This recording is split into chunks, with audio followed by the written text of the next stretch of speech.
मनुष्य जाति जो है ना, बहुत ही भ्रमित जाति है।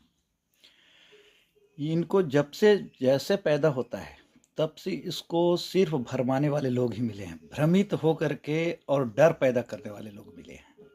और जैसे ही भ्रम और डर पैदा होती है तो मानव मानव जैसा नहीं जीता, पराश्रित होकर जीता है, डर डर के जीता है।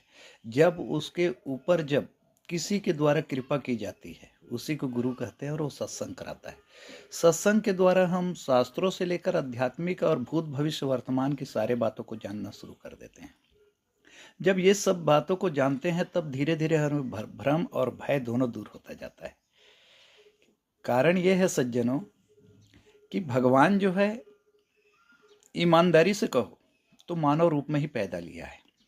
मानव रूप में पैदा लेकर के मानव समाज को बचाना और अन्य समाज को बचाना, इसके लिए उसने बृहत काम किया, जान जोखिम में आकर के साहस के साथ काम किया और समाज में एक सुव्यवस्था ऐसी लाई जिससे समाज अच्छा से जीवन जी सके।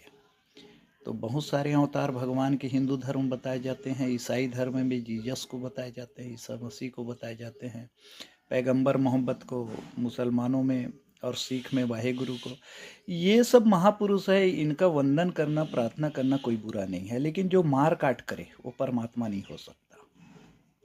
परमात्मा का काम मार काट करना नहीं होता है, ज्ञान के द्वारा शांति पैदा करना, आनंद पैदा करना और न्याय की सुव्यवस्था करके मानव धर्म को जागृत करके अन्य जीवों के अनुकूल बनाना होता है। ये मेरी छोटी सी जो सत्संग है मेरे मित्रों, परमात्मा जो है जानने का है, परमात्मा मानने का नहीं है। परमात्मा को आप पूजा पाठ से प्राप्त नहीं कर सकते। परमात्मा को आप जान करके, उनके सारे गुणों को जान करके अपने जीवन में उतार करके शांति और आनंद से जीवन व्यतीत करने का नाम ही परमात्मा है।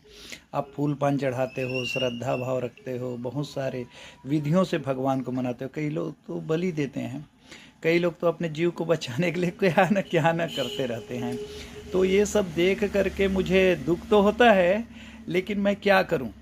सत्संग ही एक माध्यम है, भजन ही एक ऐसा माध्यम है जिसके माध्यम से हम अपने जीवन को सुडौल और शांति में बना सकते हैं। और ये जो संसार है सज्जनों, बिल्कुल मनुष्य को मनुष्य जैसा जीवन जीना कहीं आ गया तो अन्य जीवों के लिए प्रसाद हो जाता है। लेकिन अन्य जीव जो है आज इतना दुखी है, इतना परेशान है, इसका कारण क्या है? क्योंकि मानव मानव जैसे नहीं, मानव दानव जैसे जी रहे हैं। और दानव जैसे जीने वाले जो मानव हैं और जो दानव जैसे जीने वाले जो मानव हैं, वो मानव सांसारिक जीवन जीना चाहते हैं।